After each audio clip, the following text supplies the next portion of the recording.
My manager smashed my prototype in front of the client and humiliated me. But when she asked for my contact and I quietly slid her my card, I knew something was up.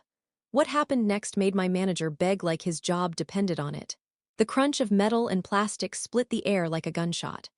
I froze as Rowan's hand came down again, smashing through the center of my prototype until the conference room echoed with the sound of something breaking.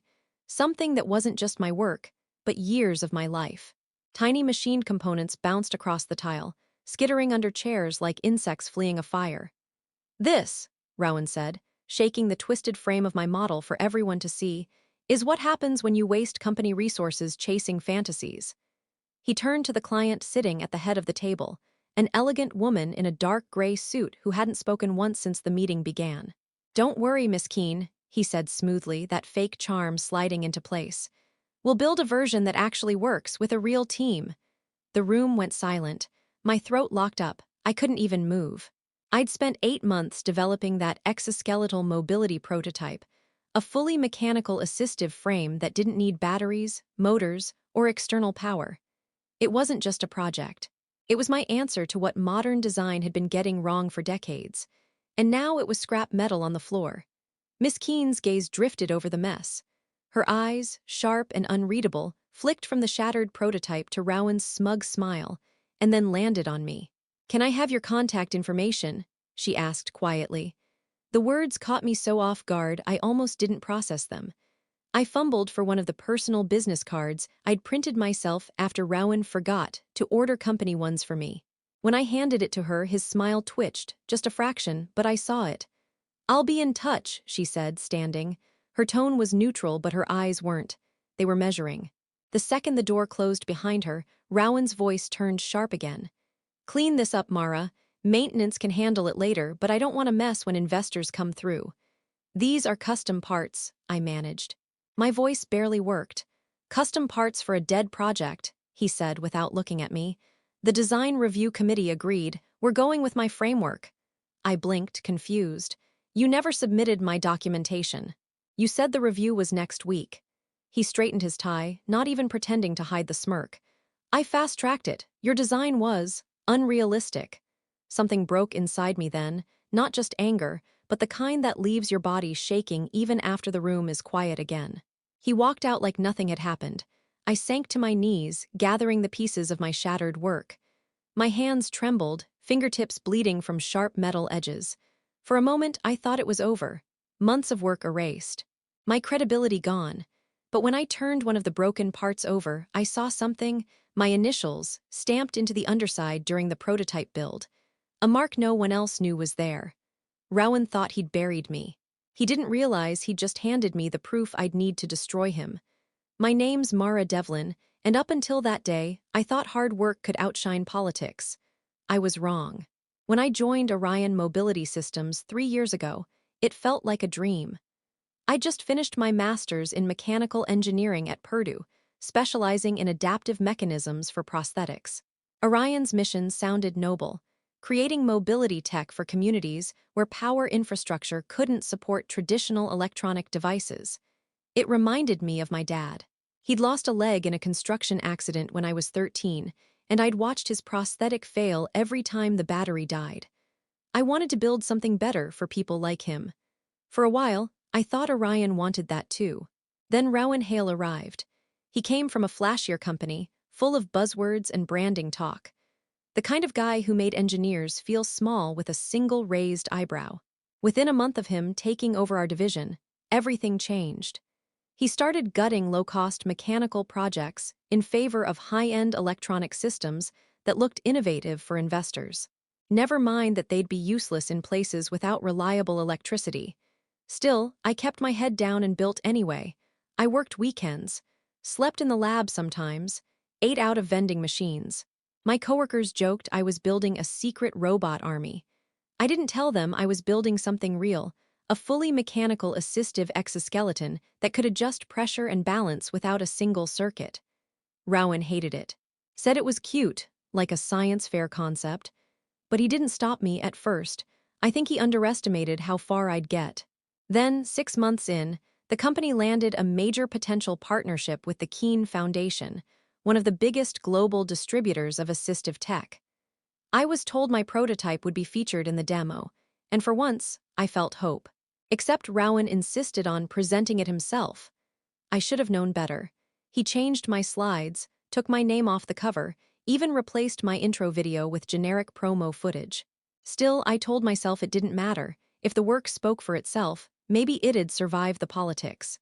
But that day, when he smashed my prototype in front of Miss Keene, I realized what this really was. It wasn't about innovation. It wasn't even about business.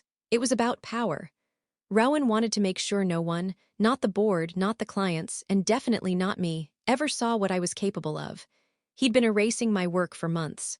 Quietly, methodically. I just never caught him in the act. Until now. Because what Rowan didn't know was that every version of my prototype, every component, sketch, stress test, and diagram was documented in my personal files, time-stamped, backed up, and signed under my name. And the broken prototype, the one he destroyed to humiliate me, it was built with a manufacturing code that traced directly back to his own authorization ID. He thought he'd buried my project to save his career, but he'd actually just attached his name to my stolen design. And that was going to cost him everything. 3 days after Rowan turned my career into a punchline, I got a call from a number I didn't recognize. Mara Devlin speaking. "This is Clara Keene," came the voice, steady and deliberate. "We met at the Orion presentation." My stomach dropped. "Miss Keene, hi, yes, I want to see more of your designs," she said, cutting me off. Privately, for a second, I didn't breathe. I stared at the mess still sitting on my workbench at home, the broken prototype I'd pulled from the trash after everyone left. "I'm not sure how much I can share outside company channels," I said carefully. "I'm not asking for proprietary data," she replied. "I just want to understand your ideas. You have something different, Mara." I could see it even through the theatrics. Theatrics. That's what she called Rowan smashing my work to pieces. We agreed to meet 2 days later at a community fabrication workshop she sponsored in Indianapolis's industrial district. When I arrived, the place smelled like oil, dust, and solder, a real engineer's haven. No suits. No branding teams, just raw invention. Clara was already there, sleeves rolled up, hands stained from helping a volunteer build a hand brace. She looked nothing like the silent executive from that boardroom. "Show me," she said simply. I pulled out my sketchbook. I couldn't bring any company hardware, but I could draw. I showed her how my design used variable resistance couplings, how the frame could self-correct for uneven terrain, how it could be fixed with a screwdriver instead of a soldering iron. When I finished, she was silent for a long time. Then she said, "You know this could change everything, right?" I almost laughed. "Tell that to my boss." "Oh, I intend to." She closed the notebook. "The Keene Foundation is hosting the International Mobility Summit next month. Every major manufacturer will be there, including Orion. I want you to build your prototype again and demonstrate it there." I blinked. "That's impossible. I don't have access to the lab or the printers or half the materials I need. You'll have this space. I'll cover what's necessary." She handed me a keycard. "But Mara, if you do this, you have to know there's no going back." I looked at my hands, scraped, tired, shaking slightly, and realized there was nothing to go back to. That night, I started rebuilding. By day, I showed up to work, sitting quietly on the new sensor integration team Rowan had dumped me on. I nodded, smiled, ran diagnostics, pretended not to notice the whispers. By night, I rebuilt my dream from the ground up. Clara sent in local engineers, volunteers, even technicians from field programs overseas. One of them, Mateo, was a repair tech from Kenya who'd been fixing imported wheelchairs for years. He examined my design and said, "This hinge will fail in dust. You need a sealed joint." He was right. Every person who walked into that workshop gave me something Rowan never had: perspective.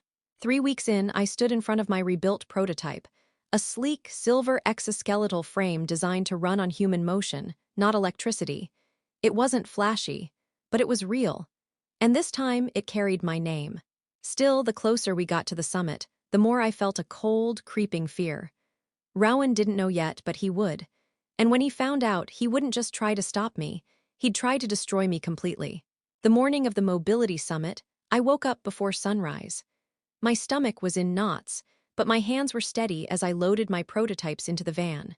The air outside was sharp and cold, heavy with the smell of rain. Clara had arranged everything: my booth space, security clearance, even a private reveal setup. My name wasn't listed on the public schedule. She said it would be better that way. At the time, I thought she meant dramatic effect. I didn't realize she meant protection. By noon, the exhibition hall buzzed with thousands of people: engineers, investors, NGOs, and executives. Every booth gleamed with polished displays and robotic arms powered by AI systems. And somewhere out there, Rowan was shaking hands and smiling, probably bragging about the innovations his team was developing. My team of volunteers finished assembling my display behind the partitions Clara had rented. I checked every joint, every bolt, every moving part.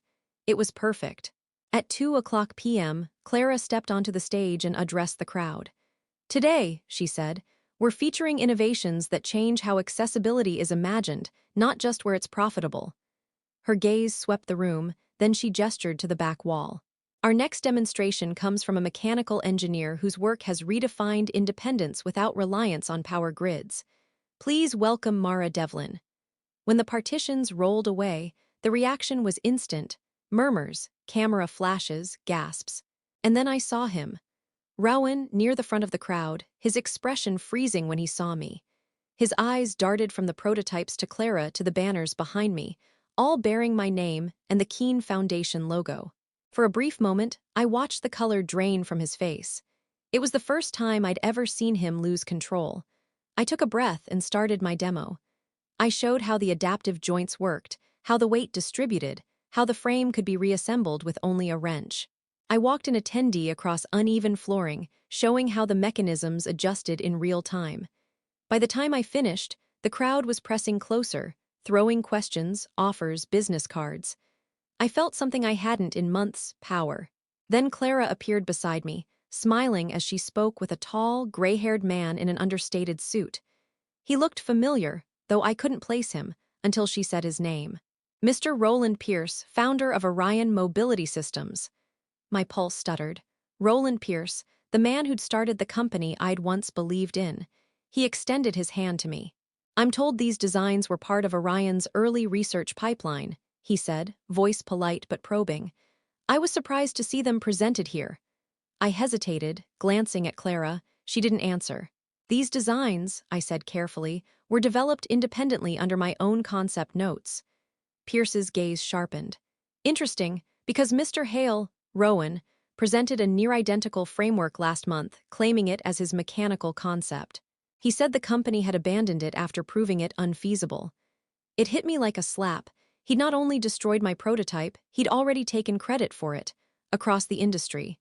Clara's eyes met mine, calm but fierce. "That's why I asked you here," she said under her breath. "You needed to see how deep it went. The betrayal wasn't just humiliation anymore, it was theft, and it was public." But before I could respond, Pierce looked at Clara, then back at me. "I'll be calling an internal review," he said. "If Mr. Hale's story doesn't check out, things will change." Rowan caught my eye across the crowd. For a split second, he looked afraid. Then he smiled, a small, dangerous smile that said, "You think you've won, but I'm not done." I should have known that smile meant war. That night, I didn't sleep. I sat at my kitchen table with the blueprints spread out like battle plans, the glow of my laptop lighting the edges of old coffee stains and pencil notes. My phone wouldn't stop buzzing. Messages from coworkers, journalists, LinkedIn requests from strangers I'd never met. The industry had seen the demo. The Keen Foundation had posted the clip, and within hours, it had gone viral across professional networks. But beneath the pride, all I felt was dread, because Rowan hadn't called. And that silence meant something. At 12:17 a.m., the phone finally rang. His name on the screen almost made me laugh. I let it ring twice before answering. "Mara," he said, his voice sharp and controlled, "we need to talk." "About what?" "How you stole my work, lied about it, and tried to bury me." He didn't even flinch. "You're in violation of your employment contract. You used company concepts, presented them publicly without authorization, and caused reputational damage to Orion. You realize how bad that looks?" I stared at the blueprints, the mechanical codes printed with my initials. "Everything I built was based on my graduate thesis. You can check the timestamps. They're mine." He paused. When he spoke again, the edge was gone. replaced by a fake calm I'd heard 100 times before. Listen, I don't want this to turn into a war. You're talented. You were always one of the good ones. If you help me smooth this over with Pierce, I'll make sure you keep your position, maybe even a promotion. After you smashed my work in front of a client, his tone darkened. You think anyone's going to believe your story over mine? You think you can go head-to-head with the company that owns the IP?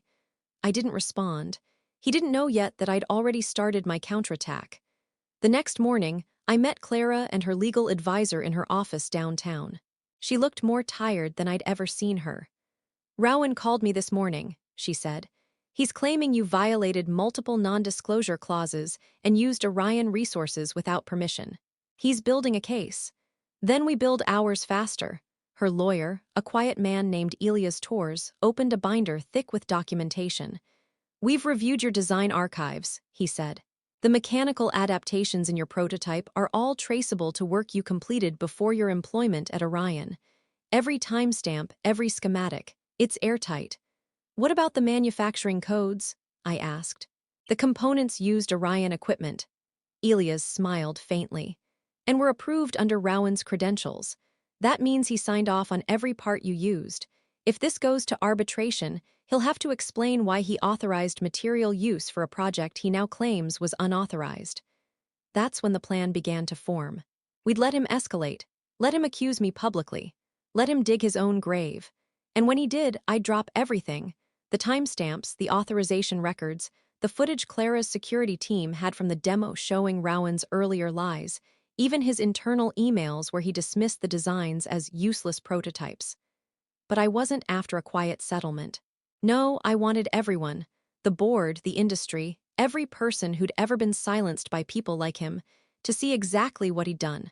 I wasn't going to destroy him in private. I was going to do it in the same way he destroyed me. Publicly. At Orion headquarters. In front of every executive who ever thought my voice didn't matter. The following Monday, I walked into Orion's lobby with my stomach knotted so tight I thought I'd be sick. I hadn't been back since Rowan's little demolition show. The building felt colder now, like every fluorescent light had been replaced with suspicion. Security stopped me before I could reach the elevator. Miss Devlin, the guard said, looking nervous, you're being asked to report directly to the executive conference room. Who's asking? He hesitated. Mr. Hale, perfect. When the elevator doors opened on the top floor, I wasn't ready for what waited behind them. The room was full, Rowan looking smug, Roland Pierce, stone-faced, Clara Keene, arms crossed, and Elias, already seated beside an empty chair clearly meant for me.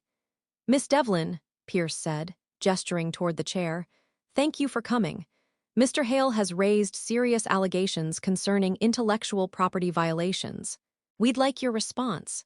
Rowan leaned forward, voice smooth as ever. Mara used company resources to create prototypes that were presented as her independent work. These designs originated under Orion's development wing. She's in breach of contract and confidentiality. He slid a folder across the table, full of neatly printed documents. It looked legitimate, authorization logs, emails, test results. My stomach twisted. Interesting, Elias said, opening his own binder. Because our copies of those same emails tell a different story. Rowan smiled thinly. Selective editing, no doubt. Actually, Elias continued, his voice calm, our versions come from Orion's own servers, time-stamped before these were altered. He tapped the forged papers in front of Rowan. See these metadata lines, modified 2 days ago from your company laptop. The system logs are public record to it. Rowan's composure cracked for the first time. Pierce frowned. Are you saying Mr. Hale fabricated documentation? Elias nodded. And deleted internal emails that contradict his claim. Fortunately, the Keene Foundation's cybersecurity team mirrored Orion's correspondence from the summit. Miss Keene foresaw potential interference. Clara leaned forward, her voice icy calm.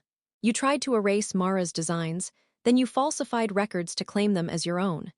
I saved every message you sent me, including the one where you called her work, an outdated vanity project that would embarrass the company. The silence was so thick I could hear the air vents. Pierce's face darkened. Rowan, did you alter company files? Rowan swallowed. I adjusted internal summaries to reflect official ownership. Adjusted? Elias cut in. You removed her authorship, destroyed her prototype, and publicly discredited her. That's not adjustment, that's fraud. But just as victory seemed to settle in, Pierce's phone buzzed. He read something on the screen, then looked up, his expression suddenly unreadable. Interesting, he said quietly. Legal just informed me that a cease and desist has been filed against both Orion and the Keene Foundation by an external entity. My pulse spiked. What? It's from a shell company, he said, claiming ownership of your mechanical framework, filed under provisional patent 2 days ago. Clara's eyes widened. That's impossible. We just submitted your name to protect the design. Rowan's lips curled into a ghost of a smile. Oh, it's not impossible. My blood ran cold. He'd done it. While we were preparing our defense, Rowan had quietly filed for patent ownership through a dummy corporation, using the same stolen blueprints he'd copied from my workstation before smashing the prototype. It was his final move. If he couldn't bury me under Orion's name, he'd bury me under his own shell company's patent claim. He looked at me then, voice low enough for only me to hear. You can't win, Mara. Even if I lose this job, that design's mine now. You'll never be able to sell it, license it, or build it again. For a second, the world went silent. But then I realized something Rowan hadn't thought about.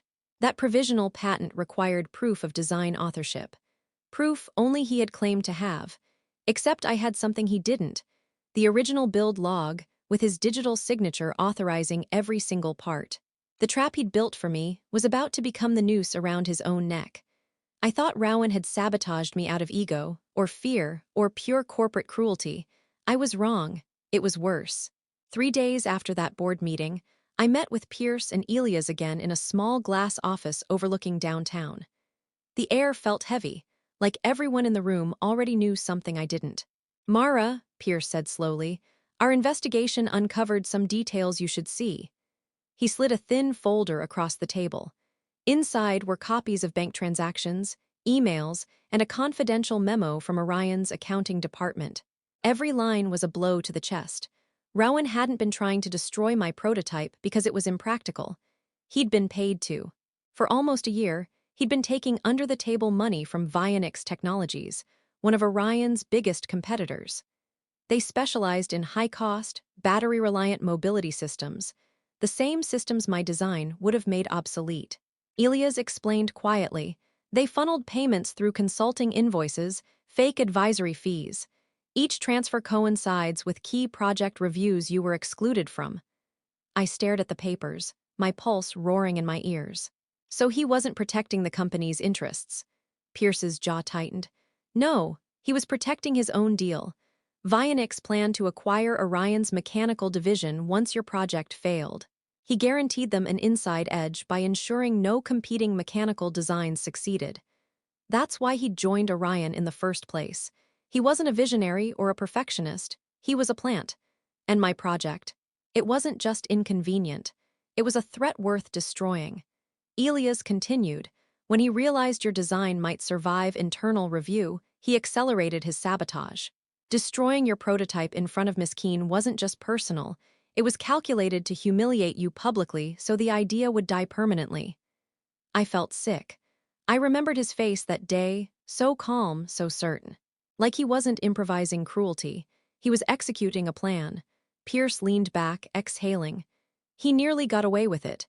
If you hadn't gone public at the summit, his external patent filing might have stuck. You exposed him before the acquisition could close. My hands shook. And now, Elias tapped the folder, now we have evidence of industrial espionage, falsified documents, and theft of intellectual property. It's enough to end his career and possibly his freedom. I sat there silent. The hatred in me had cooled into something heavier, colder, because for months I'd blamed myself for being naive, for trusting the wrong person, for not fighting harder. But the truth was, Rowan had never been fighting me. He'd been selling me out. He didn't destroy my prototype to win a power struggle. He destroyed it because someone paid him to kill it. I left the building in a fog, the folder clutched in my hands. Outside, the air smelled like rain again, like the morning everything fell apart. I should have felt vindicated. But all I could think about was how close he'd come to erasing years of work, and how many others like me had probably lost everything to people like him. That night, I opened my laptop and began planning the final phase. I wasn't just going to expose him. I was going to make sure everyone, Vionix, Orion, the industry, saw exactly what his betrayal had cost. And when I was done, Rowan Hale wouldn't just lose his job. He'd lose the one thing he valued more than power: his reputation. When the news broke, it didn't come from me. That was the beauty of it. It started with a leak. A reporter from Tech Frontier weekly published an exposé detailing an ongoing investigation into corporate espionage within the mobility technology sector. The article named no one directly, but it mentioned a senior Orion executive who had taken payments from Vionix Technologies to sabotage internal development projects.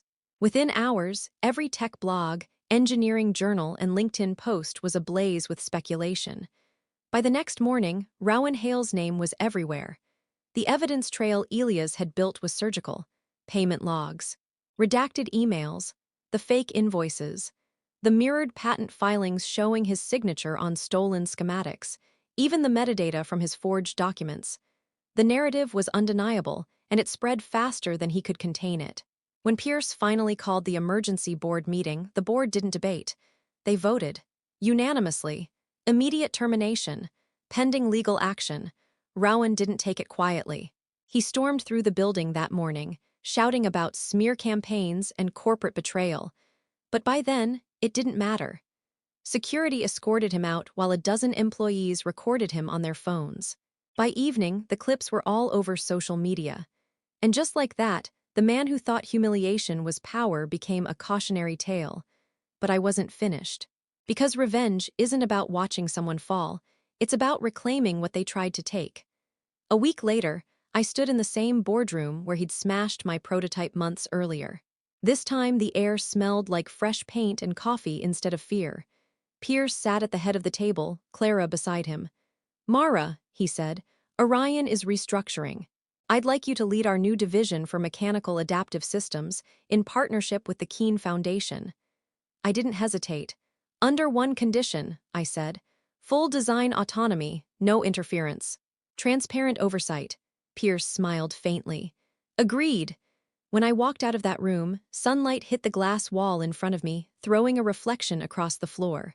For the first time, I saw myself not as someone who'd been broken, but someone who'd built something stronger from the wreckage. 3 months later, our first line of mechanical mobility frames shipped to 12 countries. They worked perfectly.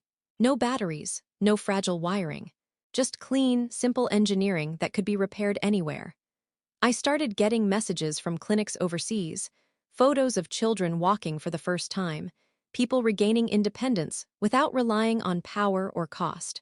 Each message reminded me that revenge didn't have to end in destruction. Sometimes, the most devastating revenge is creation. Rowan resurfaced once, briefly. Someone forwarded me a post from a trade forum. He'd started a consulting business, offering strategic design oversight. The comments were brutal. No one trusted him. He'd become a ghost in an industry that once feared him. And I went back to the lab. Back to the smell of machine oil and solder. Back to where I'd started. Because revenge had given me closure, but purpose, that gave me peace. In the end, Rowan destroyed one prototype. I built 1,000 more. And each one carried a quiet message stamped on the underside of the frame, invisible unless you knew where to look. For every idea they tried to break. The world would never know the story behind that line, but I would, and that was enough.